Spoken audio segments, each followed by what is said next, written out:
Hello, hello, hello. I'm Yanis Varoufakis, standing in today for Meron Khalili with a very special episode of this DM25 bi-weekly live stream podcast. We, DM25, a radical pan-European movement, we were set up, for those of you who don't remember or don't know, we set up DM25 almost 10 years ago. And at that time, when we were setting DM25 up, we asked ourselves an idle question. The question was, I don't remember who asked it, somebody did in our midst. How long does Europe have before it gets its act together?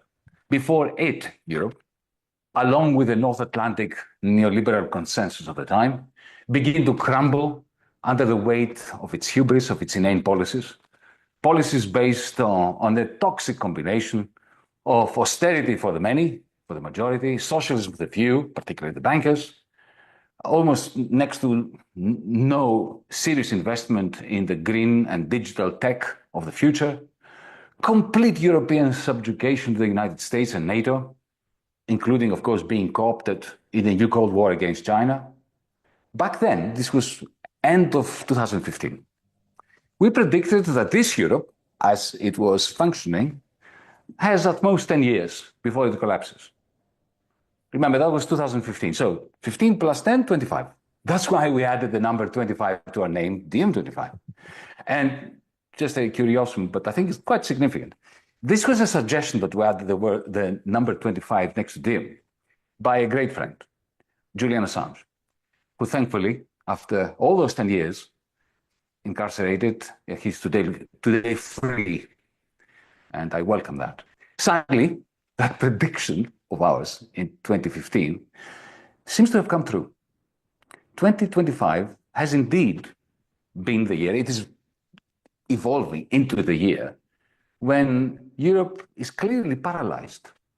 Its industry in Central and Northern Europe is waning. We have deindustrialization.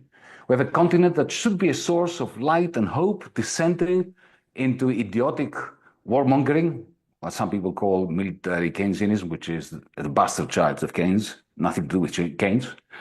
Not just political degeneration, but also moral decrepitude. Look at our position vis-à-vis Palestine. And increasingly global irrelevance as a result of all that. But we at DM25, we don't give up. Not easily. Actually, we never give up.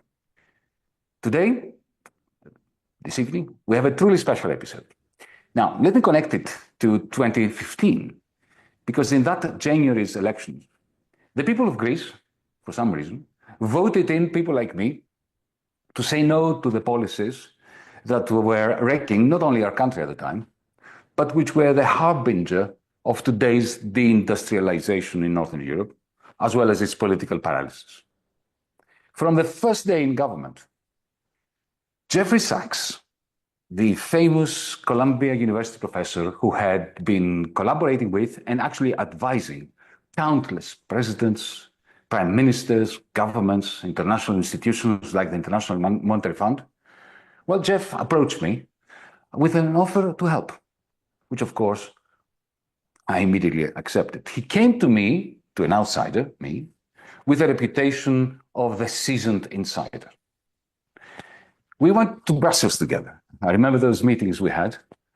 He sat in meetings with Wolfgang Schäuble, the then German finance minister, with Christine Lagarde, who at the time was the managing director of the IMF, of the International Monetary Fund, with Mario Draghi, who was then president of the European Central Bank, every one of the leaders of the notorious Troika, as we used to call them then. Jeff entered as an insider, but maybe he can correct me if I'm wrong. But after what he saw and heard in there, he seemed to me enraged. He seemed to me to exit those offices, those rooms, as a passionate activist. He started becoming a campaigning outsider in our conversations. Those were indeed quite pivotal days. Since then, catastrophic developments have befallen the world. From the futile war in Ukraine, to the failures of climate summits, and the triumph of the fossil fuel cartel, drill, baby, drill, to Washington's declaration of a new Cold War against China, first by Trump, then by Biden, now Trump is continuing it, to the genocide in Palestine, to the rise of the Donald, of Trump, and the inane response to the rise of the Donald by the liberal establishment, both in the United States and in Europe. During all this period, in the midst of all these calamitous developments, Jeff Sachs has become one of the few voices of reason within the cacophony that is Western public discourse. It is for all these reasons and more that I feel greatly joyous and privileged to be hosting Jeff Sachs here tonight for a wide-ranging discussion that will occupy us for the next 90 minutes or so.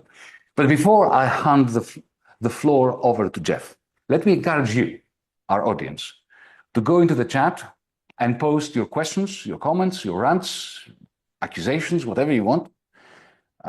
And as our conversation progresses, I shall be trying, given the time limitations that we have, to put some of these questions or comments to Jeff. Last but not least, let me say that tonight's episode is also being broadcast live in China through our friends at the China Academy, who will also be collecting and sending us questions and comments from our Chinese viewers. I hope you enjoy this live podcast. Jeff, good evening. How thank are you for you? joining. Oh, come on. It's so great to be with you. Thank you for also that trip through memory lane. Those were indeed dramatic and amazing days. I just have one footnote just to explain one piece. I wouldn't say in 2015 I was an insider. What I would say is that in 2015, I knew how incredibly stupid my government was, but I still had some hopes for Europe. So this is the difference. Uh, I knew because as an American, I had lived through really awful things from Vietnam onward, and the wars in Iraq, Afghanistan, uh, the 2003 Iraq War, the Syrian CIA operation to overthrow Assad, the operation to overthrow Muammar Gaddafi, the NATO enlargement against promises made already back in 1990 by the United States and Germany to the Soviet and Russian leadership that NATO won't move 1 inch eastward. So I was a pretty active critic, but I thought Europe was better. It was going to do better, and that we were going to go in and there'd be a lot of light and a lot of understanding. The meeting that I was privileged to sit by your side with Schäuble when he was heading the German economy was one of the most shocking, disturbing meetings I've ever been in, because uh, if I may say, we went in and you were superbly eloquent, explaining the depth of the crisis that Greece was facing.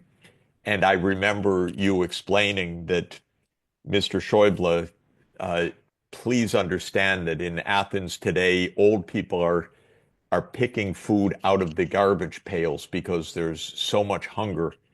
And Schäuble looked at you and said, "Why are you telling me this?" As if this wasn't a human concern.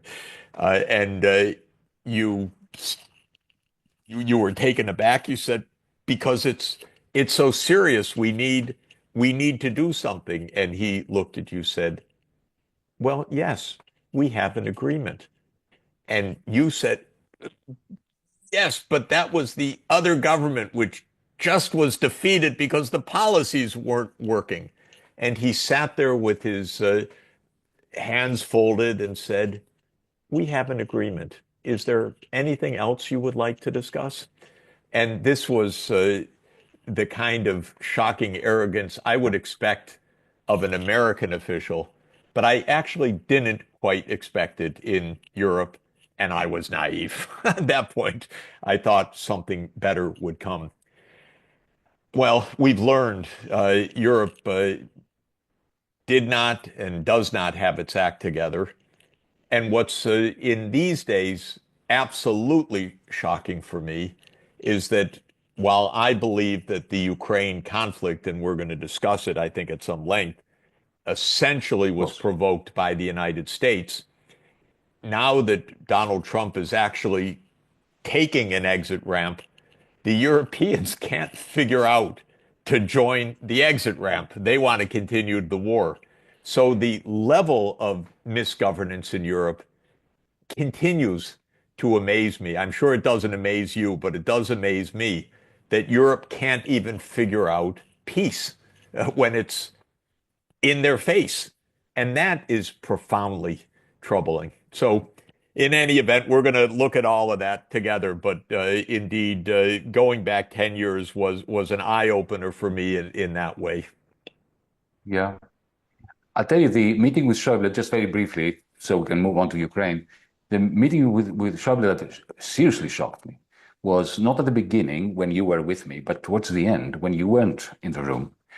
Because in the intervening period, he actually changed his tack and he agreed with me that what they were doing to Greece was going to become a boomerang that is going to seriously affect the German economy. He actually admitted that. And at some point, when he was pushing me to sign the MOU, the memorandum, I said to him, would you sign it if you were me?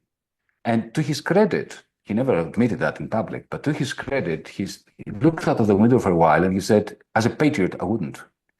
And he also admitted that, as I said, that it would be the beginning of a dynamic that would lead Europe down the garden path. And he looked utterly powerless to me. So there I was, the most bankrupt finance minister of the most bankrupt country, with the most surplus amassing finance minister who was nevertheless looking and sounding even more powerless than I was. And that is even more disconcerting than having. Anyway, look, let's talk about Ukraine because it is mind-boggling, isn't it? The war in Ukraine has damaged Europe irreparably in every way, in terms of energy, in terms of our geopolitical status, in terms of. But what is now driving? The only thing that seems to be driving this European policy, to me at least, and I'd like you to correct me if I'm wrong, is number one, that inertia. We've been pushing for Zelensky to take Moscow, and now we have to continue pushing Zelensky to take Moscow, or at least Crimea, until Putin is in The Hague, as if that is possible only by the Ukrainian troops. But there is something else. You have Volkswagen that can't sell cars. They are retiring production lines and they are passing them over to Rheinmetall to build tanks. So they are creating common debt, which they didn't create in order to have green energy investments, in order for the conversion of Volkswagen plants into Rheinmetall Leopard building. I mean, that is macroeconomically is insignificant, politically toxic, inane, and it really is the worst service you can offer the people of Ukraine, who are being squeezed from everywhere as we speak. Anyway, what do you think is going to happen now with Trump? And I mean, are there prospects of a cessation of hostilities that we can speak of at the moment? Yeah. So this is a war that, of course, never should have happened. Perhaps that's a cliche in that you could say that pretty truthfully about almost any war. But this is a war that was avoidable uh, and obviously avoidable uh, as we approached uh, war over a 30-year period. So I happened to watch this whole historical phase because I was part of the economic advisory group of Mikhail Gorbachev back in 1990, 91, and an advisor to President Boris Yeltsin in 1992 and 93, and an advisor to Ukraine's President Leonid Kuchma in 1994. So I've seen both sides. I watched all of this. There is no reason in a million years why this war should be happening. But it was the artwork, if I could put it that way, of the United States over a 30-year period, and I'll describe that. Now, what feeds the continuation of the warmongering is, as you say, partly inertia, partly it is the ongoing extreme Russophobia of Russia's neighbors, who use the most aggressive and ugly language, actually, about a neighbor that absolutely is a threat to them, especially if you act to provoke the threat. So there's a mind-boggling spiral that is created of Russia hatred in the Baltic states and in Poland in particular. And Russia reacts to that, by the way, not violently towards those states, but with absolute firm rejection. And that leads to this spiral of warmongering, fear, hatred, and now this Rearm Europe program that you summarized. That's mind-boggling, especially because peace could be achieved, could have been achieved, and is actually almost ready for delivery right now. So let me explain how to start on this. First, what's going to happen? Donald Trump is very clear. He's supremely cynical. He's not a nice guy. Let's be clear about this. He says, but he says rightly, look, this is Biden's war. This isn't my war, and this is a loser. I'm getting out of here. So this is the bottom line. Trump's not going to invest anything in this war. He may try to grab some goodies on the way out. If he can, squeeze Ukraine for some minerals, that's Donald Trump for sure. But he's not going to devote any U.S. resources to this war. And he's been perfectly blunt. Biden, he did this. It's his war, not my war. I'm getting out. So that is real. That's not a bluff. Of course, even inside Washington, Trump continues to face deep state opposition in our security establishment, which likes fighting Russia. The military-industrial complex, the CIA, the Armed Services Committees of Congress have, for 35 years, been promoting conflict and tension with Russia. It goes back decades before that, vis-a-vis the Soviet Union. So Trump, he faces opposition inside, but not enough to derail this, because the American people have no interest in this fighting. They don't want to see another budget allocation. Trump can't afford it because he's got a big budget fight ahead that he's not going to compromise by asking for another round of funding. So the U.S. is going to get out. And then the question is, what happens?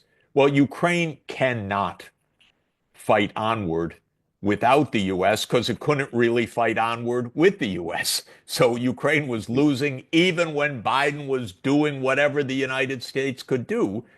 So Ukraine will either be destroyed on the battlefield or there will be peace.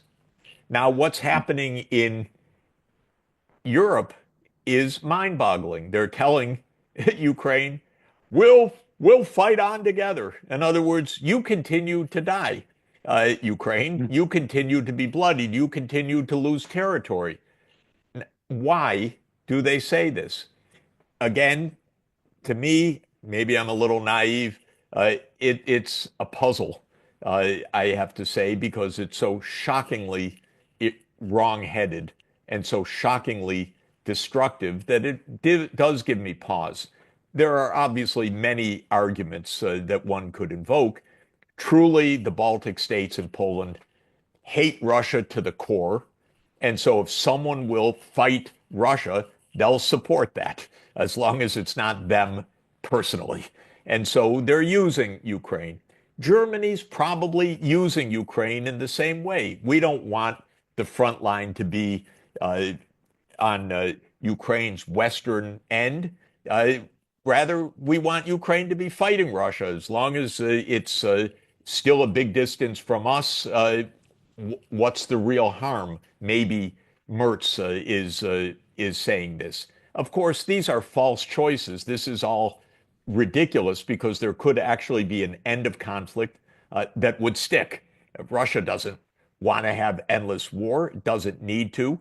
And it doesn't also mean that Russia's going to be on Europe's eastern border, because the whole idea all along, from the day that Ukraine declared independence in 1991 until today, is that Ukraine should be a neutral country that is neither owned by NATO or owned by the West or owned by the European Union, nor by Russia. And that was Ukraine's vocation. And it's not a bad vocation. It's just Not something, even slightly. it's something the United States does not understand. Neutrality absolutely is a dirty word in the US lexicon. Are you Neutral? sure that the United States doesn't understand that? I think they Oh, understand it perfectly well. It's just not in their interest. the US doesn't understand it in the deep interest because it's not really in our interest to have had this 30 years of conflict. What was really in our interest was to have the peace that Gorbachev and Yeltsin were offering, a real end of war and a real European home and a real peace in Europe. Completely possible. The United States, though, and I do think it's not I don't know. Again, these are all debated points since Thucydides. What's really the motivation? But my view is American leaders are stupid. They really are stupid, and they are incredibly arrogant. And so instead of saying in 1991, peace, we've got peace.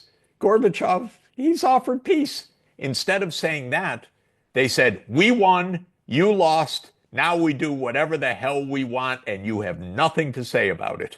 And that literally became the NATO view. We'll move where we want, we'll put our missile systems where we want, we'll leave whatever nuclear treaties like the anti-ballistic missile treaty that we want to leave, because we are the United States of America and you, Russia, are nothing.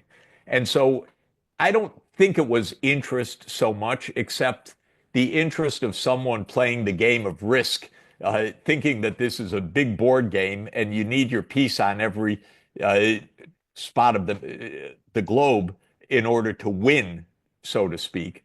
But whatever is the motivation, whether it was interests of control, trying to grab resources, some profoundly bizarre idea of security, the idea of defeating Russia, the dislike of neutrality. I guess the point that I would make is neutrality worked for Europe extremely well. It worked for Sweden. It worked for Finland. It worked for Austria. It worked, yes, Primarily Austria. yes, it worked for Switzerland. Austria was the proof uh, of all of this, and it was designed to be the proof by the Soviet Union, because when the Soviet Union left Eastern Austria in 1955 on the basis of Austria's declaration of neutrality, and the Soviet Union left, the whole idea was, look, do that with Germany. Remember, this is 1955, just 10 years after the end of World War II.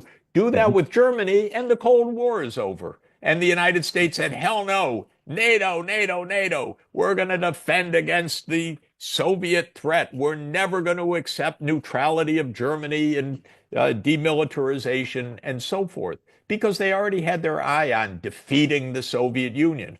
And what I came to understand, indeed, was after 1991, they had their eye on defeating Russia. It's a bizarre idea, but they meant it literally.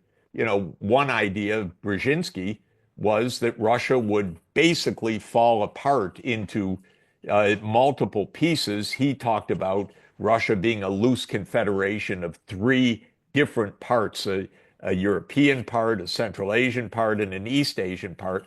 This was the American fantasy world, and they meant to pursue it. Now, to come back to the current situation, Trump does understand this. He says, what do I care about any of this? This isn't my war. Ukraine's getting bloodied. As he said to Zelensky, you don't hold any cards. And by the way, is very interesting, actually, just as a digression, because I think it's really true. An old cliche that Americans play poker, Russians play chess, Chinese play Go. But the thing about the cliche, poker is a really interesting game. It's, first of all, very short run. You don't have long, complicated strategies. The hand takes a minute. That's American mentality. Get this over with, get on to the next thing. But second, it's based on bullshit and bluff. So it's not based on intricate calculation as in Go. It's not based on long strategic lines. It's based on bluff. American leaders are full of it. And part of the idea of defeating Russia is bluster. We're going to bring you down. Putin's never going to resist. What's he going to do? We're going to crush the Russian economy by cutting them out of the SWIFT system. Our attack of missiles are going to bring Russia to its knees. Putin's going to be overthrown if he tries to mobilize. This was one fantasy after another. Pathetically, the Ukrainians took this literally, which is a kind of naivete of a new country listening to this powerful country that tells them we've got your back and selling them one fantasy after another, which they did. Okay, but this brings us to your real question. Trump's going to walk away and there could be peace, but maybe the Europeans and the Ukrainians, for all sorts of bizarre reasons, are going to try to fight on, and then Ukraine's going to get smashed top to bottom. It will end up losing everything because it couldn't accept a deal at any moment. So that poses the question, what the hell are the Europeans doing? And again, I would say the following. In the eastern boundaries of Europe, countries I worked closely with, like Estonia, where I helped them design their currency, after all, in 1992, they're so irrational, so self-destructive, cracking down on the Russian population, cracking down on the Russian language, cracking down on education in Russian, cracking down on the Russian Orthodox Church, for a country where 25% of the population is ethnic Russian. Come on, really? And Latvia doing the same thing, with the president of Latvia literally tweeting or Xing, Russia delenda est, Cato's famous call. Instead of Carthage must be destroyed, Russia must be destroyed. Can you imagine a president of a tiny country neighboring Russia actually calling openly for Russia's destruction? Suicidal? Irrational? Absolutely. But I want us to move on a little bit, but Sure. allow me to add to what you said, an important wrinkle. You mentioned Brzezinski. This was in the 1990s. That was decades ago. The former Prime Minister of Estonia, Kaja Kallas, a few months ago, she was still Prime Minister of Estonia, since you mentioned Estonia. Yeah, absolutely. In a discussion that was live streamed on YouTube and various channels, she was asked, as Prime Minister of Estonia and the next chief of the European Union's foreign affairs and security portfolio, she was asked what should happen with Russia, and she said it should be broken down. Now, that to me is the definition of madness, but that is not what really worries me. What worries me is that the European Union, which is supposed to be a more rational and conservative institution, appoints her to be its foreign policy chief, 2 weeks after that, instead of demoting her to the ranks of has-been. No, and just to tell you, it's especially personal for me because I advised her father, who was the governor of the Central Bank of Estonia. We sat at a bar in March 1992, and I sketched out how to make a central bank. And they did a good job of it, by the way, in the following month. They made the kroon, and the kroon became a stable currency until they joined the euro. And they gave me one of the highest civilian honors from the president of Estonia and so forth. So I'm a friend of the country. I'm a friend of her father. But come on, absolutely what you're saying. Are you kidding? Do not call for Russia's destruction. Go to Moscow, sit down, and negotiate peace and collective security and understand the real roots of how this happened and don't play games about it. Now, just to add, there are other dimensions of this. The British, to my mind, I have a theorem that all problems in the world go back to the British. I've yet to find a counterexample of this. We are in full agreement. We are in full agreement. I have yet to find. You go to the Indian subcontinent, you go to Palestine, you go to Cyprus, you go anywhere. Wherever you go, Australia, Kenya, exactly. Africa, so that's stone, and that's whom you find. But honestly, I used to love the British because they speak English so much better than I do. And I just admired it. And I love British bookstores and all the rest. But we still do. We still do. But Starmer, oh my God. What is it? Let's not go there. It's too depressing. No, okay. We won't go there. But just to say, take it to Trump. No, but I just have to mention just a couple of others. Macron says to me privately, Jeff, you're right. It's NATO, of course. And then publicly, Ukraine will join NATO. What is this? A death wish? What is going on? So this is really, really something right now. It's possible to make peace.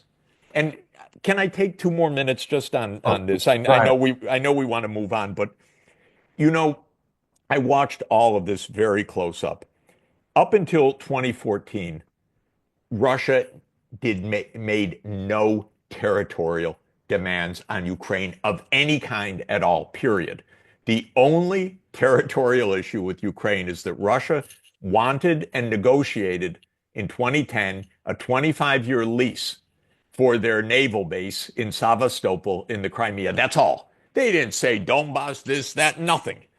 Then comes the coup that overthrows Yanukovych. I happen to know, again, by accidental personal experience, because I was on the Maidan soon after the coup, the United States paid for a great deal of that coup. This is not a secret anymore. We know that. Yes, but I heard it already back then, and it was disgusting to me. But I heard it back then literally by one of the paymasters. So it makes you sick. So the U.S. launches the coup. What does Russia say? We are not going to have our naval base fall into NATO hands. So they organize this referendum. They take back Crimea. Fine.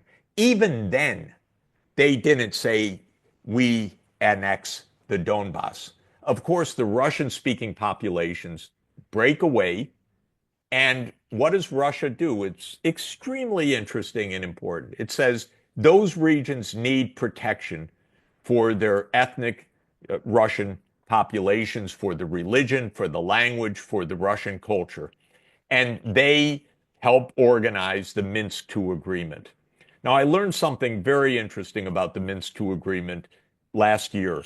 I'm in Rome today because we visit Italy pretty frequently, and we were in Bolzano last year. Bolzano is an ethnic German region of northern Italy called South Tyrol. The ethnic Germans demanded their autonomy in the 1950s, 1960s, and they negotiated a treaty, actually, of autonomy. So South Tyrol is completely part of Italy, but it's got structural political autonomy, and there's German-speaking population and so forth. Everybody's thrilled. It's a big tourist zone. It's very peaceful. It's great ski place. It's got everything. Everyone's happy. Chancellor Angela Merkel was very familiar with the South Tyrolean autonomy. And the Minsk II agreement to give autonomy to the Donbass is modeled on South Tyrol to an important extent. And that's why Merkel was very comfortable with it. But the United States told the Ukrainians, forget it. You don't need to do this. You just Victoria Nuland, you to be more precise. my colleague at Columbia University now. So this is the US wrecked it again and again and again. And the Ukrainians, sad to say, they just were sucked into this. You know, it's the adage I repeat every day that has become famous by, Henry Kissinger's adage that to be an enemy of the United States is dangerous, but to be a friend is fatal. And Ukraine just believed the U.S. line, and every chance of peace they turned down. Now the U.S., because of Trump, is saying, okay, peace. You know, he's bucking the deep state in the United States. He's bucking a 35-year deep state Ukraine project. And the Europeans are saying, no, no, we continue with war. How insane is this? Anyway, that's where we are. Indeed, indeed.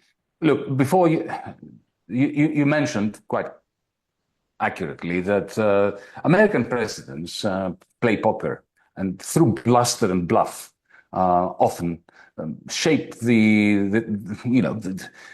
development, the evolution of geopolitics. Now, Trump, it would be remiss of me not to ask you to comment on his master plan regarding the reconfiguration of international trade and the monetary system. So let's put our economist caps on for a bit and shift from geopolitics to geoeconomics. Now, I think we all have read Stephen Miran's position paper since last December, the policy objective of dividing the dollar and simultaneously strengthening its exorbitant privilege, which is something that Richard Nixon succeeded in doing in the early 1970s anyway. Now, wherever I turn my eyes or train my ears, whether it's the BBC or the New York Times or the Times of London or the Guardian or the Le Monde and so on, there is this complete sort of demonization of Trump, which I can understand because the man is a very poor excuse for human nature. But it seems to me that if you look at the hard facts, there's a word of ancient Greek that you know better than I, akratia, which is the essence of Trump. It's Aristotle's word for somebody without self-control, and there we have it. But if you look at what Scott Bessent and Stephen Miran have been saying, which is, they are planning, or they set their sights on a 30% devaluation or a combination of devaluation and tariffs that would create a shift in the competitiveness of American exports and the opposite for imports. If you look at those tariffs of 10%, the baseline, which has already been applied, and combined with the fact that since the lows of February, between then, the lows of February and today, there's another 15% devaluation of the dollar. It seems that this 25-30% devaluation is already taking place. Now, whether this is going to succeed or not is another matter. But how do you approach the divergence between, on the one hand, the madman of that Trump is and his madman-like behavior, and the rather rational, I'm not saying that it is efficient or has a very high probability of success, but it's a quite rational plan by people like Miran and Bessent.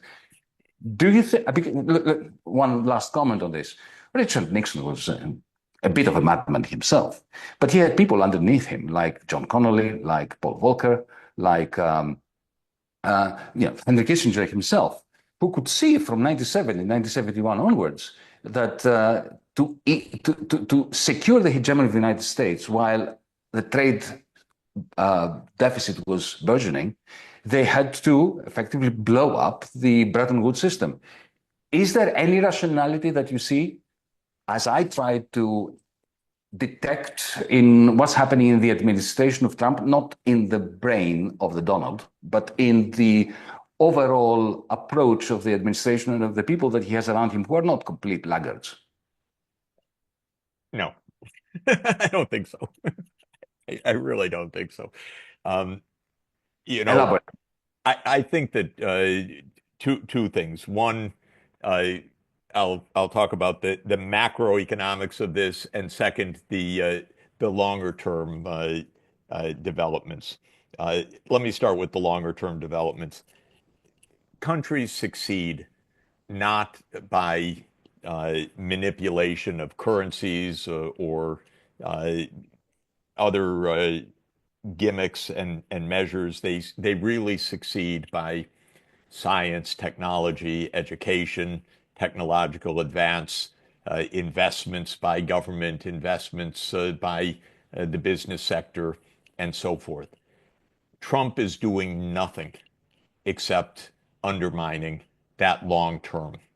So there is no strategy of technological advance, education, addressing underlying realities of American society, which is a profoundly unequal, divided society. Educational performance is in desperate shape in large parts of the country.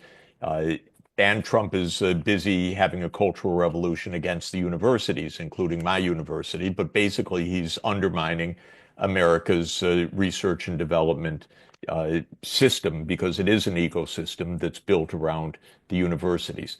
So I give Trump 0 for substantive long-term strategy. When it comes to the macro, I think it's a little easier, actually.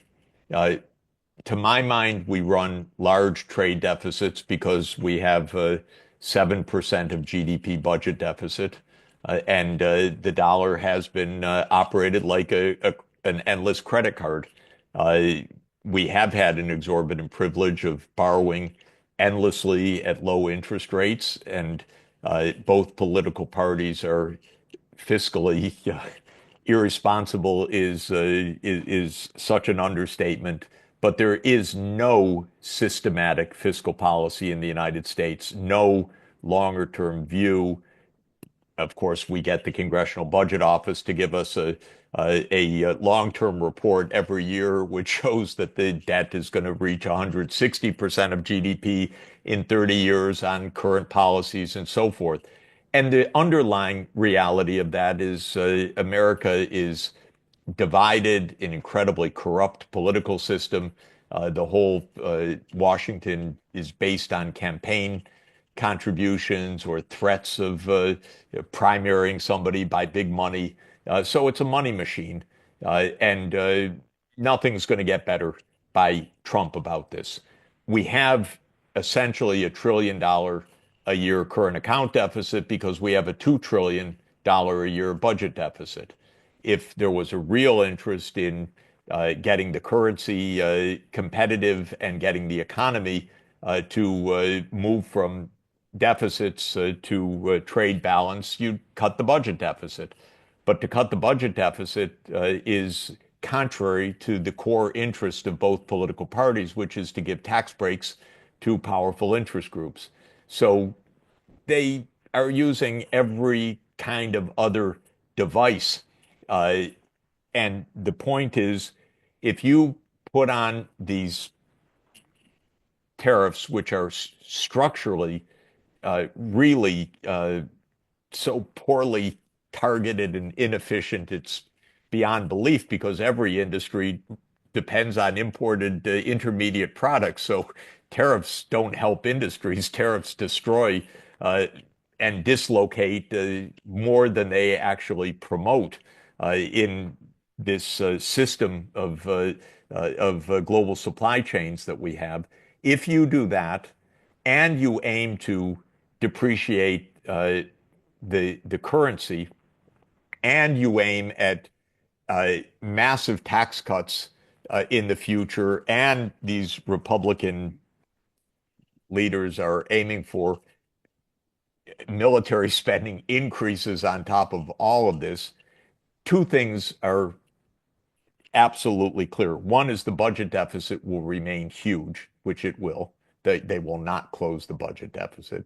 And everything Elon Musk is doing is an irrelevancy for this. Budget deficit doesn't come from civil servants. Okay, just to make sure that everybody knows, the budget deficit comes from interest payments, military outlays, pension payments, healthcare payments. This is the big budget item. So nothing is being done on any of that. And if you try to depreciate the currency in that context and the budget deficit remains large, okay, you really will get more inflation. And once you get inflation, you really will get the Fed keeping interest rates high and rising, by the way, not just in nominal, but in real terms now, because the U.S. can't borrow the way that it used to. And then you get Trump screaming at the Fed chair as he does every day, and that knocks the stock market down another 2 percentage points each day. So we're getting a bloodbath of market valuation. Not that that's a fundamental issue, but it is a sign of a policy that is viewed as being incoherent, is unstable, doesn't have a political base, is improvisation, is not going to work macroeconomically, and has no long-term strategy. So where I give Trump high marks is that I think he's going to end the Ukraine war. Where I give him actually a huge surprise, though it's just one glimmer, is that he actually sat down to negotiate with the Iranians. And there have been 2 or 3 rounds where both sides said, this is constructive. Oh my God, this I wouldn't have predicted. But on almost everything else, sorry, I can't give him high marks. I just view the situation that we're in as really bizarre and dangerous. Just take the tariffs by themselves. One person without any legislative framework is upending the world trade system. Something's really screwed up about that. And of course, if anyone cares to go to the whitehouse.gov, and on the front page, you'll find executive orders, and to click on those, and then to find the executive orders on the tariffs, it's like a science fiction item, because it's like an Orwellian novel. It says, with the powers vested in me as President of the United States, I declare the following emergency.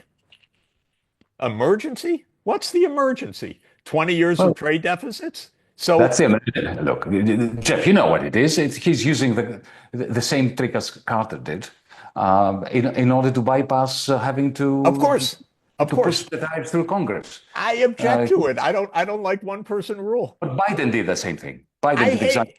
I have despised all of these presidents for 30 years.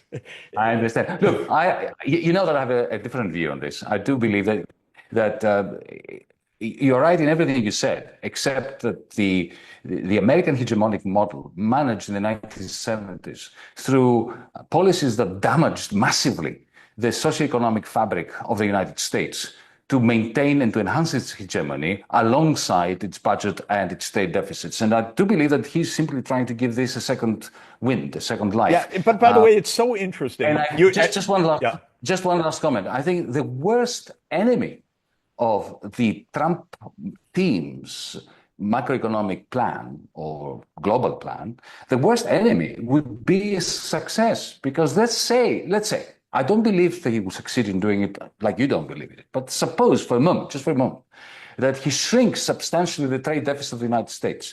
Then immediately he's going to have to deal with very irate, very angry financiers and realtors, because that trade deficit bounces back through German industrialists, Japanese industrialists, Chinese industrialists, comes back to New York and gets channeled into real estate and to financial derivatives and so on. Mm-hmm. And they will be really pissed off with him. He will have at some point, if he succeeds, to choose whom he's going to betray.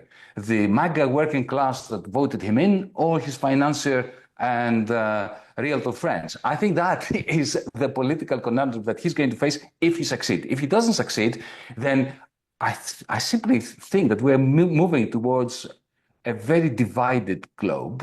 Globalization is going to give rise to a one zone. It's already doing that. Europe is going to be crushed. I think the United States might be okay because of the rise of what I call cloud capital. Already BASF and Volkswagen and BMW are shifting capital investment to the United States. So we have a slightly different view on it. But let me just say, if I could, and you may well be right. You're a really smart guy. But I came into no, I mean it seriously. But I came into economics from 1972 to 1980. I wrote my dissertation at Harvard on the 1970s, on the period that we're discussing. I viewed them then, and I still view them now, as a calamity, not as a success. Of course. Right. You're describing it as... It was a calamity, but for the ruling class, for the rentier class of the United States, it was the best thing since sliced bread. Okay, so this is an interesting question. I view it differently, and maybe because, my view is trying to ask what's good for American society, which might be a very naive question. But it's the right question. It is the right question. But it's not a question that either Nixon or Trump ever asked. Yeah, but I would just say the following. Just economically, what happened in the 1970s was a shit show. It was very high inflation. It was the era of stagflation. My first book was The Economics of Worldwide Stagflation. It did quite well, got me tenure, and it was a nice analytical book written and published in 1982.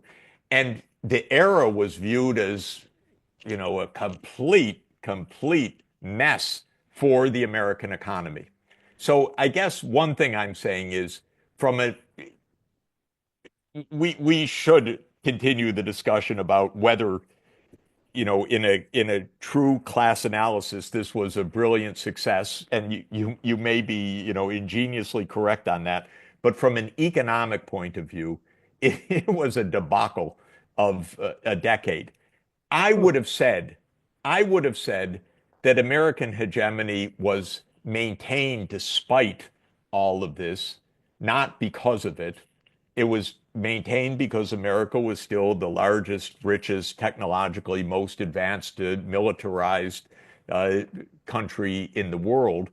That the 70s didn't sustain that. It was sustained despite the 70s. You're saying was sustained because of the 70s. One thing in your favor that's very notable and very important was that there really was an agreement reached by Kissinger and the Saudis that all oil recycling would be dollar denominated. So there was that clever, very clever move, and that was probably the most clever of them, that kept the US dollar at the center of the monetary and payment system.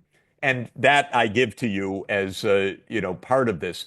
But what I was saying earlier is Trump is, on a path to lower living standards and raise inflation and create a lot of unhappiness. And that was the 70s, just to emphasize that point. That's right. Yeah. That's why I'm comparing it with the Nixon shock. Okay. Now, Jeff, because we have a very large audience in China, I have just received 3 questions. Can I? Yeah, absolutely, please. Might I ask you those? Because they could. The first one is intimately connected to Trump. And one of our viewers shared with us a cartoon. We can put it later on the website, but I'll just describe it to you. It's a cartoon which I've been told has been trending in China massively. And when something trends in China, we're talking about hundreds of millions. Yes. It captures the hope of many Chinese that by standing up to Trump, China will be encouraging a number of other countries to rise from their knees, where they are kneeling down in front of the Donald, and stand up to Trump too. Countries like Vietnam. Do you see this happening?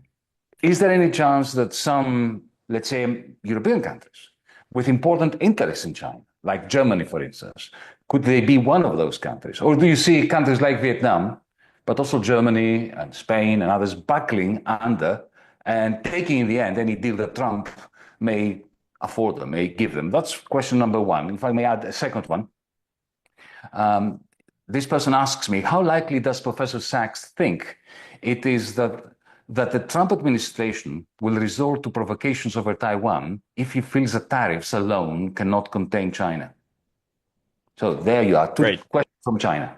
Yeah, I think in the end, but it's a close call, but I think in the end, the world trading system will go forward without the United States, basically. That the end of all of this is U.S. isolation with the rest of the world basically continuing along, even the formal rules of the World Trade Organization. Trump has something quite different in mind, which is that the U.S. remains at the center of the power and the center of the system, and even that, and they've been quite explicit about this, that other countries will fall into line with the United States against China. So not merely fall into line with the U.S., but will actually join the trade war against China. No doubt that is a major goal in Washington right now, at least of some of this administration and much of the political scene. There's an overwhelming anti-China vision in Washington, and the idea that other countries will join against China is their hope. The reason I think it's not likely is that if you take a hard look at what real economic power the United States still maintains, it's nowhere close to what Trump believes. Trump's idea is that the U.S. market is so central to every economy that basically the leverage that the United States gets over the threat of cutting other countries out of the U.S. is enough to get them to do America's foreign policy bidding. That may have been true 25 years ago. I think it's an anachronistic view today. And the reason is simply the numbers. The U.S. imports are just not big enough for most countries to say that they're going to shift their whole foreign policy and economic orientation because of a U.S. threat. And I also believe that Trump's... Maybe except Germany, right? Maybe except Germany. Germany is so dependent on the U.S. market, unlike other countries. So there are countries clearly where this is the case. And Mexico is an example of this, or Canada is an example of this. I mean, of course, they can say what they want, but in the end, they have 70% of their exports going to the U.S. market. And so there are countries like that. But there aren't many countries like that, actually. The U.S. as a whole in its imports is roughly 12 or 13% of worldwide imports. The market is not big enough. The idea that has been floating around recently is that as the U.S. blocks China, China will flood Europe with its goods. And by doing so, Europe will put up barriers and effectively have to join the U.S. in an anti-China move. If you look at those numbers, it's actually not the case. China exports right now about $450 billion a year to the United States. It's not so big. By the way, it's come down a lot because there's been 10 years of anti-China policies, even starting with Obama, but during Trump 1 and during Biden. So China's already diversified substantially. So that kind of idea that China's about to flood the world with its inexpensive products and thereby provoke a worldwide anti-China response. That too is not true. So I admit it's a debatable point, but I don't think the U.S. has the power to do this. Another point about the power in this in this trade war. The financial markets really are shaky right now, and it's understandable. The U.S. is a debtor country at a significant scale, and it's a deficit country at a significant scale, meaning not only does it owe a lot, but it borrows a lot.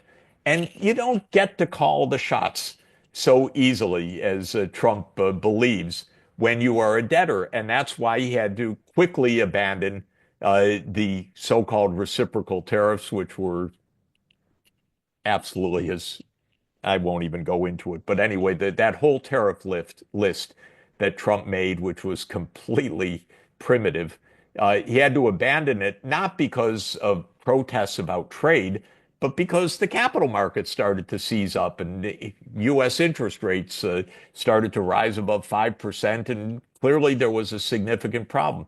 Trump does not have a strong hand. He's playing poker, if I can come back to our earlier discussion. Poker is a game of bullshitting others. It's a game of bluff as much as it is a game of a strong hand. So I personally think he's very much overestimating his hand. Now, as soon as this started, President Xi Jinping went to Southeast Asia, and he's still on that trip, and he's going to be visiting Malaysia, I think, quite soon, and I think in May, and on and on. China's not going to lose its trade relations. I spoke with senior African officials today. They're so focused on China and all that China relations can mean. I just don't see it. The United States, in my view, really is in relative terms, a diminishing force in the world. It is not the sole superpower. It is not the indispensable country. And Biden bet that it was in a particular way in Ukraine. Trump is betting in a quite different way that it is in the world economy. I don't buy it in either case. And now China is talking openly about internationalizing the renminbi. I think it's inevitable for many, many reasons. And that also means that the exorbitant privilege of the US dollar as being the sole world key currency, I don't give it 10 years of continued life. So that's my basic point. Mm-hmm. I think it's a poker bet that isn't going to win by the US. Can I put a hypothesis to you for you to comment? It simply adds to everything you said because I happen to agree. Look, the hegemony of the United States, based, not despite, but based on its deficits. This is the great paradox of the last 50 years. Hegemony based on deficits is hanging by a thread, and the thread is the exorbitant privilege of the dollar. So the internationalization of the renminbi is going to be what really severs that thread. And the reason why it hasn't happened yet is because Beijing has not decided to do it. That's correct. My hypothesis is this: if Trump continues to push them, then would it not make sense for Beijing to turn the BRICS not just from a loose agglomeration with an alternative to SWIFT, which they have already created with BRICS Pay based on a remarkable blockchain technology, but to actually imitate the Bretton Woods system with the renminbi playing the role that the dollar did to anchor this alternative, new Bretton Woods system. Because people say to me that can't happen when you have capital controls. Well, it did under Bretton Woods. You can have a system where you have a surplus country at its heart. It was the United States in 1944. It could be China today, with capital controls, with certain constraints which allow for Beijing to maintain control over its financial sector, not to throw open the gates. And that, for me, would be the greatest danger for the exorbitant privilege of the dollar. Well, I think, first of all, China is opening the gates to some extent, but carefully. And what's really key, the most fundamental point I would say, is Chinese interest rates, both the nominal interest rates and real inflation-adjusted interest rates, are lower than U.S. interest rates. Well, China's a saving surplus country. The US is a deficit country. But you get a lot of power by financing the world. The US financed the world for a long time in the 1950s, 1960s, 1970s. China is financing the world. It's financing enterprise, it's financing infrastructure, and it is creating a renminbi-based outward-oriented finance. And just today, I was reading about new steps that the Chinese government is taking to say we support the outward investments of Chinese companies, especially, I would say, in the Southeast Asian region, to start with the 10 ASEAN countries. They're close by. There's a lot of natural connection. That's where President Xi Jinping has been on his visits recently. So yes, I think that this is a big deal. And I would say that the exorbitant privilege of the dollar will come to an end for three fundamental reasons. And we're watching it right now. One is simply the weight of the US in the world in relative terms is shrinking. So the predominance of the dollar at some fundamental level depends on the strength of the U.S. economy, and the rise of but not just China, of India and others, is a fundamental change. And that share is declining when measured in purchasing power in a significant way, and it will continue to do so. Second, the U.S. completely abused the privilege of being the world's key currency in a couple of ways. One is by, total failure of fiscal responsibility, because you need a measure of fiscal responsibility to show that you're not just blowing up the whole monetary system, and the US doesn't show it right now. But second is in all of the use of the dollar to enforce US foreign policy, the weaponization of the dollar has been pervasive. And part of it is simply grabbing Russia's foreign exchange reserves, for example, grabbing Venezuela's foreign exchange reserves, grabbing Iran's reserves, Afghanistan's reserves. It's a bad act. And when countries watch this long enough, it tells you don't keep your money in dollars. So they're getting that. But second, and it's similarly important quantitatively, the U.S. used the dollar for enforcement of sanctions, which is different from just grabbing dollars. They threaten third countries. If you don't go along with our sanctions, we cut your banks out of the SWIFT system. Secondary sanctions. Yes, yeah. So that is pissing off dozens of countries around the world in a very serious way. And then the third point that I think is absolutely also true, SWIFT is a primitive clearing system at this point. And so in a digital age, just the sheer technology of clearing doesn't have to go through commercial banks the way it did. It will, in some fundamental sense, be a central bank digital currency, although there are many different models of that. And this also will accelerate the move, certainly out of SWIFT. But the Fed isn't doing anything interesting on digital currencies either, whereas the People's Bank of China absolutely is. So I agree with you. Can I add a wrinkle to that? Yes. To that very point, because in my last book, I was making this point. So effectively, it's a fourth reason, a fourth threat to the exorbitant privilege of the dollar. In China, you have the complete and seamless merging of what I call cloud capital, that is algorithmic capital, and finance. You have WeChat, and as mentioned, very importantly, the digital currency of the central bank. Now, why don't you have that in the United States? It's not because they're not capable of doing it. It's because Wall Street won't allow it. Exactly. Wall Street will allow Silicon Valley to share into its financial rents. So because of the political structure in China, that's not in question. I mean, they do things in China that would never happen in the West, like, for instance, impose interoperability on their big tech conglomerates and so on. By the And way, so when you bring a together this private hundred capital, percent correct. 100% correct. yeah. And by the way, Well, interestingly, what are they doing in Washington? They're playing games with crypto rather than digital central bank currency. So they're even undermining the dollar by turning to crypto because that's the game of the campaign financiers. So it's crazy. You know, in other words, they're eating up their own their own base so, deliberately.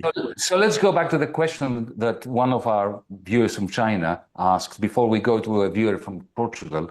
Remember, the question was, well, if Trump feels that his bluff is being called and his bluster is failing, do you fear, Professor Sachs, that's a question that came from China, Yeah. that they will intensify the tensions in Taiwan, possibly station missiles there in order to provoke the Chinese government to intervene in order to blow everything up rather than lose the exorbitant privilege of the dollar? That's essentially what our viewer has been asking. Let me say whether they do it for that reason or uh, for other geopolitical reasons, everything the United States does with Taiwan is playing with conflagration. It's playing not just with fire, it's playing with disaster. And it's very similar to Ukraine, very similar, because the idea of Ukraine was the United States can do what it wants vis-a-vis Ukraine because what can Russia do? And this, by the way, going back, we talked about Brzezinski. Brzezinski actually writes in 1997 a long section of his book on the grand chessboard, where he says, he analyzes what can Russia do as NATO enlarges. And he says, in the end, nothing. They're going to have to accept it. Okay, this was yet another blunder of American strategy, and it's very clearly written back in 1997. Now, when it comes to Taiwan, the United States, for many, many reasons, uh, geostrategic, gamesmanship with China, uh, military considerations in an idea that goes back to John Foster Dulles in 1951, the first island chain. We must prevent China from having a breakout to the Pacific. Mind-boggling stuff. They really think that they're gearing up towards a possible war over Taiwan. And if the Taiwanese act like the Ukrainians, there will be a devastating war. And what I mean by acting like the Ukrainians, if the Taiwanese politicians say, America's got our back, we declare independence, there will be a war, no question. So whether the United States provokes the war directly, which I think is less likely, or the United States acts in a way which could cause Taiwanese politicians to be reckless in their own country's situation, like the Ukrainians were, saying, yeah, we love NATO, we're going to do whatever we want to defeat Russia. If the Taiwanese behave that way, there will be war. What can one say about this? Well, I'll just say two things. I'll say, yeah, two main things. Uh, First, every war game that has been played and every bit of common sense is that the United States gets defeated in a conventional war thousands of miles from the US coast. It's crazy idea of the United States that they're going to fight a war with China in China's waters. Okay? This is the first point. Second point is such a war could lead to global annihilation. And that's not hyperbole. That's just also common sense. This is crazy stuff. So I come back to the point that Americans are pretty crazy. They're capable of doing crazy things. It's a militarized society. Trump, you know, I don't know what he knows or wants, but Washington is filled with people talking about war with China. And anyone that talks that way is out of their minds and is really doing profound harm to let's say, the expected future of our planet. And so I hope we never come to that, because it would be certainly a disaster for the United States and most likely a world disaster. Yeah. Well, speaking of disasters, this is the 22nd of April. Our generation is being stigmatized by genocide, which is happening in Palestine. If this was 1938, we would all have one duty: to defend Jews from Nazis. Today, you have a duty, one duty. Besides the climate emergency that I'll come to in a minute, we have a duty to end the genocide in Palestine. But I don't see this happening. All I see is the European Union, primarily the European Union, alongside, of course, the United States, destroying every institution that they had to preserve some kind of semblance of commitment to international law and to humanitarian policies in order to facilitate the genocide by Israel. How do you see this playing out? Because I have to say that I'm sure that is the case with you too, but at least for me and our people in DM25 and most of our too, we just can't sleep at night, knowing that, you know, the more outraged the world becomes, the more entrenched the genocidal policies of Israel, both in Palestine and in Washington and in Berlin. You know, Germany has gone completely berserk over the last year and a half. You know that I was banned from entering the country, including by Zoom, right? So how do you see this play out? Mm. You know, for the crisis we've talked about, Ukraine, had there been no NATO push to Ukraine, there would have been no war. For Taiwan, if the United States says, look, Taiwan is part of China, and we're not going to arm Taiwan because Taiwan's part of China, Beijing says don't arm Taiwan, that war is avoided. So it's not complicated to avoid these wars or to end these wars. When it comes to the Middle East, it's as simple as that as well, in my view, which is that there needs to be a state of Palestine alongside the state of Israel on the borders of the 4th of June, 1967. And that is what the International Court of Justice, the UN Security Council, the UN General Assembly, the Arab League, the Organization of Islamic Cooperation, the BRICS, and essentially every other part of the world other than Israel and the United States have said. So in terms of what to do, and I should add, within Europe, while it's said to do that, Germany, the UK, and I wouldn't say half of the EU, but major parts of the EU behave miserably, like you said, and Germany shockingly so. By the way, closing down your participation was such a vulgar abuse of power. But then we know it continues. The Israeli ambassador to Germany called the Free University of Berlin, as you know very well, and said, you can't have the UN Special Rapporteur on Palestine give a talk. And they closed it down, which is, I can't say unbelievable because it's perfectly predictable, but it's so vulgar, it's shocking. So, what do I think? I'm not giving up because maybe I'm just hopelessly naive on this, but I hope not.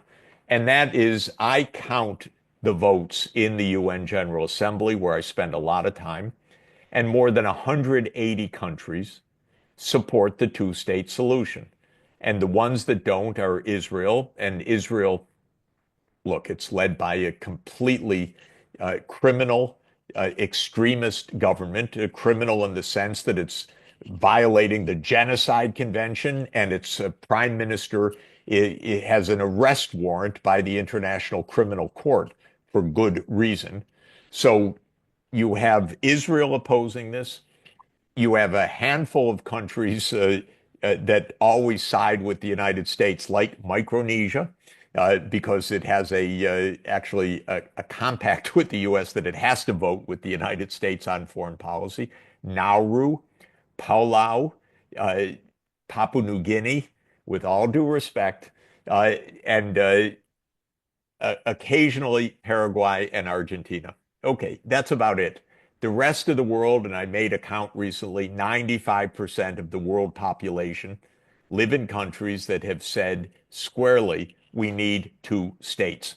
So, how far away is that? Well, it's one veto away because this came up to a vote in the UN Security Council in 2024, and there were 12 votes for Palestine to enter the UN as the 194th UN member state. There were two abstentions, the UK and Switzerland, and there was one veto, the United States of America. And in the UN General Assembly, where it went afterwards, there were 180 plus votes for the two-state solution, advising the UN Security Council to get on with it. I speak almost every day with very senior officials in the Arab League countries, foreign ministers and others. Everyone is, of course, it's the Arab Peace Initiative since 2002, is for the two-state solution. I spoke recently with the leaders in Indonesia, in Malaysia, who are part of the contact group for Palestine. Of course, they're supporting the two-state solution. The entire Organization of Islamic Cooperation, 57 countries, aligns with the two-state solution. So this is basically a kind of simple question.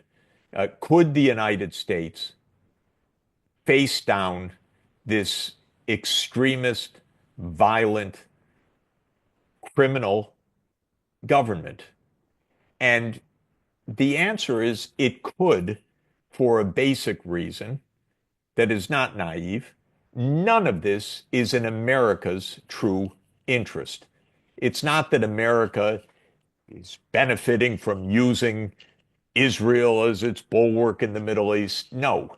The United States is paying a heavy price because it's run by the Israel lobby when it comes to Middle East policy. It's a corruption that is absolutely shocking how much money goes from pro-Israel groups to the Congress and buys them off. And by the way, it's so interesting because we're a crazy country. Much of this is Christian Zionism, extremist, fundamentalist, biblical literalist. We got to get all the Jews there so we can have the second coming of Christ, the so-called dispensational view, or the millenarianism, which has been part of Anglo-Saxon fundamentalist Protestantism. And if you go to history, where did Zionism originate? Not with Theodor Herzl in the 1890s, but with British Protestants. And it actually goes back to the 1600s. But the real Zionism of the 19th century was British fundamentalists who didn't want Jews living in Britain, by the way. They wanted them.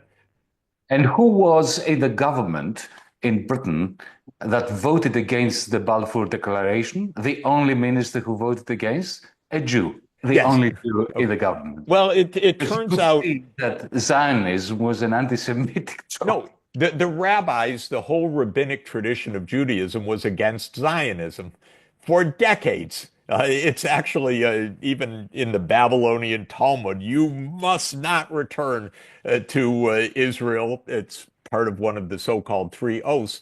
God will determine when that happens, thank you, not you.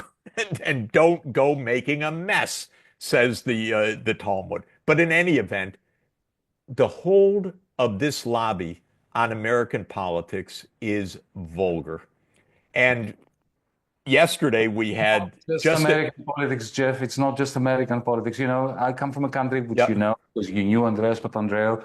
You knew that he was a yes, great the Palestinian people. It was under his party, however, that the process of effectively surrendering our foreign policy to Israel began. Under the Socialist Party of Andreas Papandreou, of course, he's rotating at 5,000 revs a minute in his grave for that. But you know, this disease is spreading. The do disease. you know, by the way, yesterday they announced in the White House that the director in the National Security Council for Israel and Iran is an Israeli-born dual citizen, I'm told, that worked for the Ministry of Defense of Israel and now is directing the National Security Council desk of this. It's not even subtle. You know, Yeah, you ask, how do they right. have the influence? Well, why don't you put your person right at the center of power? And I looked, who is this person? Well, she was promoted and hired by Ted Cruz, Senator Cruz. Senator Cruz receives a fortune from the pro Israel lobbies. This is funding, this is money, this is corruption at the Well, core. what about the fact that the American ambassador in Israel does not believe in the existence of a Palestinian people? Yes, I mean, you can't make this up. I know. Jeff, because time is passing, I need to ask you, because, you know, well, you know, but let's inform most of our audience who may not know it that you are a professor of sustainability at Columbia University. You've done so much work over the green transition and the climate summits and so on. This is not going very well, is it? We have the total domination of the agenda by the fossil fuel cartel, drill, baby, drill. You know, before 2008, we felt that time was running out and the green agenda should be at the top. 2008, then the pandemic, then Ukraine, now Palestine. All that means, and especially Trump's victory on behalf of the fossil fuel cartel, that agenda has been ditched, hasn't it? Well, Except yeah, in China. Except yeah. in China. No, exactly. Let me put it in perspective a little bit. First, time has run out. It's not running out. Time did run out in the past 2 years in the terms set in the Paris Climate Agreement in 2015, where the goal was to keep warming below 1.5 degrees Celsius. That is comparing the Earth's average temperature with the pre-industrial temperature. We have already reached beyond 1.5 degrees. And it's quite stunning, by the way. I uh, led the Earth Institute at Columbia University for 14 years. So I led an institution that had hundreds of climate scientists. And one of them I regard as the world's greatest climate scientist, James Hansen. And he's been telling me for 20 years, look, the warming is accelerating beyond what the IPCC says. That's consensus, but they're roughly 5 to 10 years behind the cutting edge science. And he told me this was going to happen years ago, and it happened. And it's interesting. We can't go into all the details, but partly there was more warming than we were aware of because it was being masked by sulfate pollutants. And those diminished a bit, the pollutants, and that exposed underlying warming that was already resulting from this energy imbalance of greenhouse emissions. Suffice it to say, we ran out of time. There is no safety right now. We're in an extraordinarily dangerous period where we already see the disasters, but the temperature is rising rapidly, much more rapidly than it was 30 years ago, by the way, more than 0.3 degrees Celsius per decade now. So we're going to breach 2%. We do not have this under control. And there are many so-called tipping points in the world. One is the shutting down of the ocean circulation. which would have ramifications that are absolutely shocking. We don't have time to dwell on this except to Yeah. say we ran out of time. So We are not. where do we stand in actual change in the world? Well, there's a bright spot. You named it, China. China not only is massively installing zero carbon energy, but it has developed the whole panoply of technologies needed for the energy transformation. China leads in solar, it leads in wind, it leads in fourth generation nuclear, it leads in hydrogen, it leads in electric vehicles, it leads in battery supply chains, it leads in digital infrastructure, which can be used for extraordinarily efficient management of the grid, for example, and daily pricing systems for efficiency of energy use and when appliances are recharged and so forth. China's made an ecosystem that the world needs. The US, because it's so stupid and so obnoxious, says China has overcapacity in these industries. No, China has the capacity the world needs to actually get this done. China produces 1,200 gigawatts of solar right now, about half of which is sold, and the other half of which should be part of a massive scale up of solar installation all over the world. So if we do this right, China will be the central player in this because of its industrial base. But also, Chinese companies are saying, look, we're happy to invest in ASEAN, we're happy to invest in Africa, we're happy to invest in Western Asia to give the capacity locally for the production of this transformation. The United States, okay, Trump is an idiot on this, obviously. And Drill Baby Drill is not only the lobbying, he really believes this. He knows nothing about this. He cannot understand the concept that you would leave, quote, wealth under the ground. He honestly doesn't get it. He told one of my friends entering the administration, I don't want to name names, it was a private conversation, but he said to this person, you leave the liquid gold to me. He loves, he loves oil and gas. It's primitive, Yeah. but he loves it. Okay, so this is part of this. My own view is, look, the United States is gone from this for years and years. It's given over to China. Okay, you take the lead. I'm talking with the Chinese officials all the time. I think they're ready for a massive scale up. I'm not ready to give up on this because we have this incredible recklessness and foolishness and stupidity in the United States over this. I've spoken to leaders in the Gulf. Now, that's the hydrocarbon center of the world.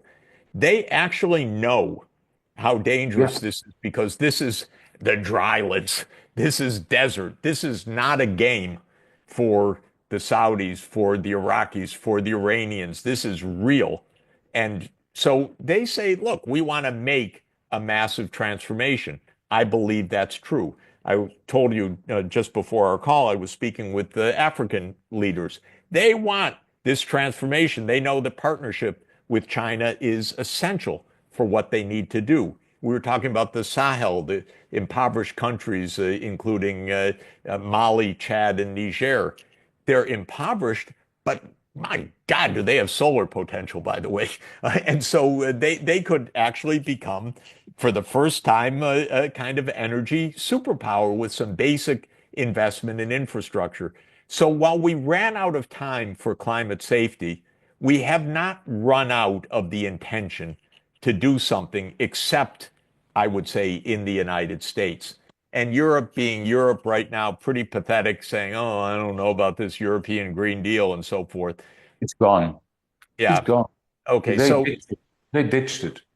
I'm still counting on the fact that the 85% of the world population that is in Asia, in Africa, in Latin America, and the Caribbean still understands this is real and we should do something about it.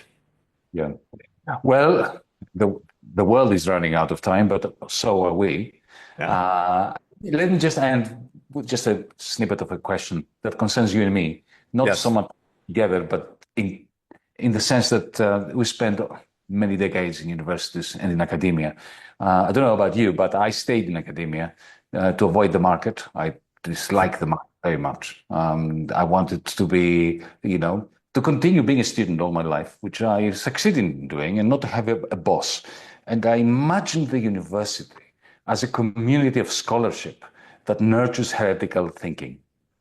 But I have to tell you, and this is my question to you as well, that if I were to start again, because I was thinking in terms of my daughter who is 2021 at university, I wouldn't stay in academia anymore the way that academia has evolved since the commodification of 20, 30 years ago.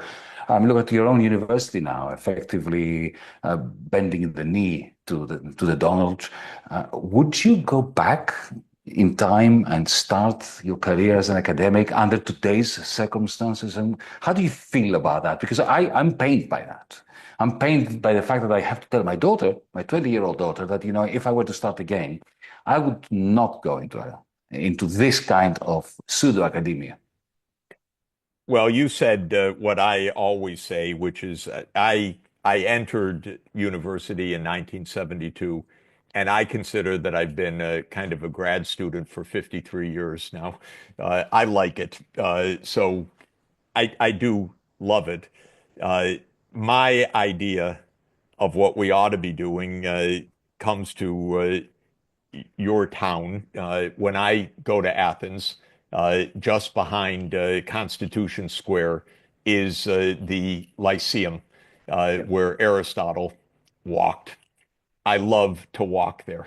I love the fact that he walked along and students took notes, and the peripatetic school in walking in the peripatos was established. And I think we still live in an Aristotelian world, or we should, I should say.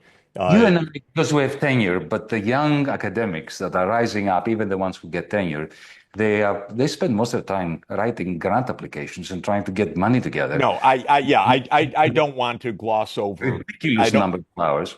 I don't want to gloss over what you're saying, but I do think the right academic life is still wonderful, Yeah. and universities will be reinvented.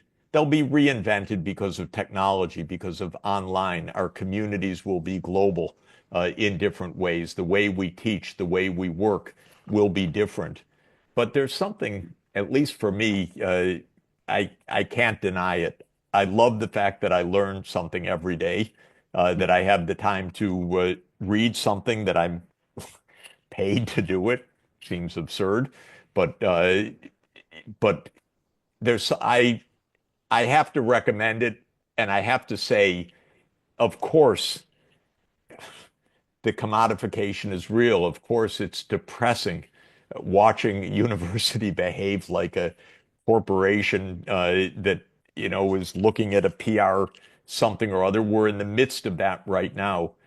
But I would say to a young person, figure out how to maneuver in this world, but there is something wonderful being part of a tradition that goes back 2,400 years. Maybe it started in the academy with Aristotle's teacher Plato, or in the streets of Athens with his teacher Socrates. But in any event, there's something completely wonderful about that kind of life, and so I still recommend it. And you and I, because we're the privileged ones, we have to struggle in our remaining years so that everybody else has the privilege of an academic life. We have computers, we have AI. This should be working. They should be our slaves so that everybody could have this kind of life of learning and scholarship. We're not moving in that direction. That's why we need to redouble our efforts. Before I thank you, Jeff, let me tell our audience that, remind them, I have to do this, is obligatory, that DiEM25 is a radical movement. So we take no donations from corporations, governments, institutions, whatever. We only survive as a result of your contributions. So go to diem25.org and contribute if you can. If you can't, just join our newsletter. Thank you for watching, everyone. And Jeff, it has been a great privilege, joy. It's been a long time since we got together. I think that serendipity is going to help us if our planning fails to meet for our paths to cross at some point. I can't wait for that to happen. Thank you so I much. agree so much with you. So much fun. Great to see you. Thank you. Thank you, everyone.